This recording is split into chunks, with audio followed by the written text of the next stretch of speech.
නාමගේ කාලෙට. අද අපි බලමුද කැෂියර් ටේබල් එක බර්න් කරන්න මට කොච්චර වෙලාවක් යයිද කියලා. මේක සම්පූර්ණ සයිස් එක 10:8 L shape කැෂියර් ටේබල් එකක්. ඒ කියන්නේ එක පැත්තක් අඩි 10ක් දිගයි අනිත් පැත්ත අඩි 8ක් දිගයි. ඉතින් මම මේකේ දෙවෙනි තට්ටුව බර්න් කරගත්තා. ඒකට මට සාමාන්‍යයෙන් විනාඩි 45ක් වගේ ගියා. ඉතින් මේක සම්පූර්ණයෙන්ම බර්න් කරන්න අපිට කොච්චර වෙලා යයිද කියලා අපි බලමු.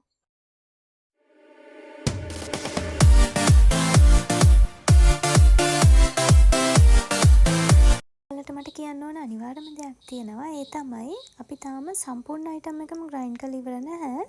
කොටසින් කොටස ග්‍රයින්ඩ් කර කර බර්න් කරන එකත් කරගන්නවා.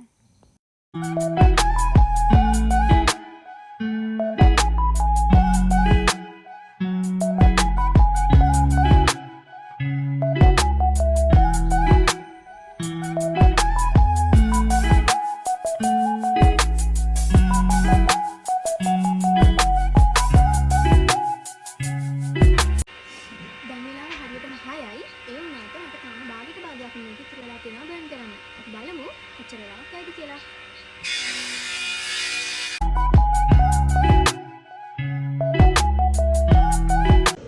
අයියෝ තාම බර්න් කරනවද? අන්තිමට කියන්නත් සතුටුයි මට මේ ඔක්කොම ඉවර කරන්න. ඒ කියන්නේ බර්න් කරලා ඉවර කරන්න හරියටම දවසකට වඩා ගියා. ඒ කියන්නේ කලින් දවසේ රෑ පටන් ගත්තා නම් පහුවදා රෑ තමයි මේක ඉවර කරගන්න මට පුළුවන්කම ලැබුණේ. ඉතින් අර 8:10ට කැෂියර් ටේබල් එක විතරක් නෙමෙයි මෙතනදී මම කෑලි දෙකක් ඉවර කරනවා. මෙන්න මේ වගේ කැෂියර් ටේබල් එකක් එක්ක තමයි අර 10:8 කැෂියර් ටේබල් එකත් ඉවර කරන්න. ඇත්තටම 10:8 කෑල්ල කැෂියර් ටේබල් එකක් විදිහට නෙමෙයි කස්ටමර් යූස් කරනවා කිව්වේ බාර් ටේබල් එකක් විදිහට. එතකොට ඒ 10:8 කවුන්ටර් එක බාර් ටේබල් එකක්. මෙන්න මේක තමයි කස්ටමර් එයාලගේ කැෂියර් ටේබල් එක විදිහට යූස් කරනවා කියලා කිව්වේ. මේක ෆයිනල් ප්‍රොඩක්ට් එක අවුට්පුට් එක මාරම ලස්සනයි. තැනකට යුනික් පෙනුමක් ගන්න ඒ හැඩය ඒ ඩිසයින් එක මාරම ලස්සනට ගැලපෙනවා කියලා මම හිතනවා. මෙන්න මේ තියෙන්නේ ඒකේ ෆ්‍රන්ට් එක. ඒ කියන්නේ ඉස්සරහට පේන විදිහට මේ තියෙන්නේ අපේ බාර් ටේබල් එක නැත්නම් බාර් කවුන්ටර් එක. මේක අර මුලින් කිව්වා වගේම 10:8 කවුන්ටර් එකක්. ඔය පැත්තකින් පේන තියෙන බාර් ස්ටූල් එහෙම මේක ඉස්සරහින් තියන්න තමයි කස්ටමර් ඕඩර් කරලා තිබ්බේ. මේ තියෙන්නේ අන්තිමට අපි ඩ්‍රෝවර්ස් කබඩ්ස් ඇඩ් කරාට පස්සේ ෆයිනල් අවුට්පුට් එක තියෙන විදිහ.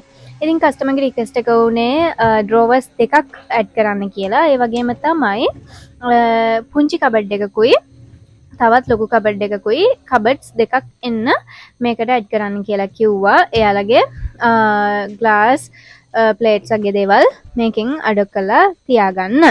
ඉතින් තට්ටු දෙකක් තියෙනවා මේ බාර් කවුන්ටර් එකේ. මේක කලෙක්ට් කරගන්න ආපු කස්ටමර්ත් මේක දැකලා ගොඩාක් සතුටු වුණා. අපි ඉවර කළා දෙනකන් ටික වෙලා බලාගෙන ඉන්නත් උනා. සාමාන්‍යයෙන් රෑ 2ට විතර තමයි අපිට වැඩි ඉවර කරගන්න පුළුවන් වුණේ. ඉතින් මේ රෑ පාන්දර 2යි ගානකට තමයි මේ බඩු ටික පටවන්නේ. බඩු ටික පටවන්න මාරම ගේමක් දුන්නේ. බාර් කවුන්ට් එක නම් එච්චර ප්‍රශ්නයක් වුණේ නැහැ. මොකද අපි ඒක කෑලි දෙකකට හැදුවේ 10 කෑල්ලයි 8 කෑල්ලයි විදිහට. හැබැයි අර කැෂියර් ටේබල් එක හැඩෙත් වෙනස් නිසා ඒක උස්සගෙන යන්න පටවන්න මාරම අමාරුවක් තිබ්බේ. ඒ වගේම තමයි බරයි ඒක ගොඩක්. ඉතින් මෙන්න මේ විදිහට තමයි අපි බඩු පැටෙව්වේ. ඉතින් ආයෙත් ලස්සන වීඩියෝ එකකින් හම්බෙමු. ගිහින් එන්නම්.